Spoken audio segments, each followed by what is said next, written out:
What's up, Scoops? While I was at the YouTube Creator Institute, I was told by a lot of people that I know a lot of random facts, and I never really thought of it as random facts, I just kind of thought of it as general knowledge. But now that I know that all the random stuff I do isn't general knowledge, I've decided to do a series called Random Facts.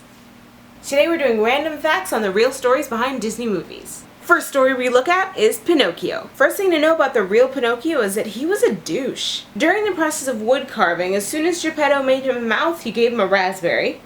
And as soon as he had legs, he ran away to start mischief and attack the townspeople for fun. As far as the lovable Jiminy Cricket is concerned, as soon as Jiminy met him, he said, "You know what, you should probably stop being a douche." And Pinocchio said, no, I think I'm gonna keep it up, it's kind of fun. And then Jiminy said, "No, really, like, this is not gonna be a good career path for you, like, you should just stop being a douche." And then Pinocchio said, and then Jiminy Cricket was, dead.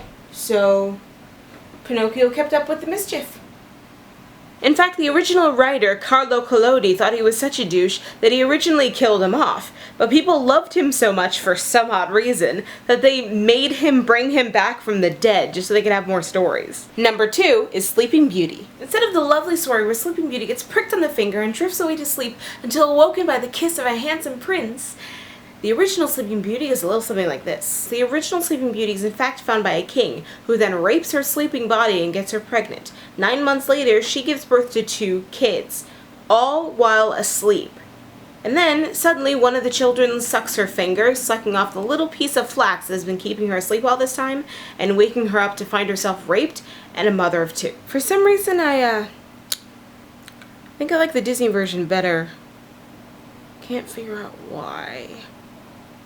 Number 3 is Hercules. In the Disney version, with the help of the gods and a Soul Train soundtrack, Hercules falls in love with and marries Megara, and they live happily ever after. Hercules marries Megara in the original story too, however, that's when tragedy strikes. After living happily for a while and having 2 children, the goddess Hera decides to drive Hercules crazy. 'Cause you know, that's a fun Friday night. Then in his crazed rage, he kills off Megara and his 2 boys. Then when he comes back to his senses, to make amends, he decides to head off to complete 12 trials. Trials which include everything from defeating powerful monsters to shoveling horse poo. And he kept right at it. Right up until he was, killed by a blanket. I have no Number 4 is a Little Mermaid. I'm not sure what this is. Instead of the lovely little tale of Ariel, the darling little mermaid, losing her voice so she can find and marry the man of her dreams, we get this tale. Ariel did in fact fall in love with a human named Eric, and Ursula gave her a deal on how to get there. Her deal was basically to split her tail in 2 so she could walk like a human. Ariel then walks onto land and begins bleeding everywhere, which Eric finds just charming. You with the blood everywhere? This is great!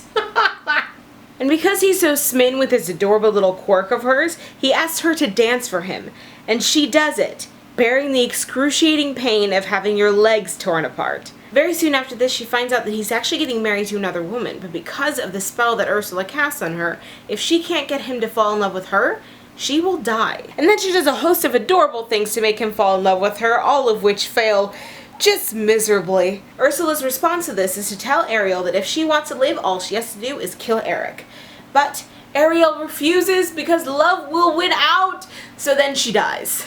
And unfortunately for her, mermaids don't have souls, but she's hoping to get into heaven. So if she wants a soul, she has to do 300 years worth of good deeds. And for every single time a child cries, she gets an extra day for every single tear that falls. So I guess that means she's still working it out somewhere.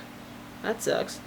And we come to the end of our travels with lucky number 5, otherwise known as the Jungle Book. The movie ends when Mowgli finds a village, falls for one of the girls there, and leaves his jungle friends behind for the warm nest of humanity. However, in the real story, Mowgli finds that village and is taken in by a family, but then the entire rest of the village drives the witch boy out and tortures the rest of the family as sorcerers. To which Mowgli responds by bringing his lovely animal friends to the village, where they crush all the houses, drive away the livestock, kill all the crops, as the humans run for safety. For some reason, I kind of like that one. Is that bad?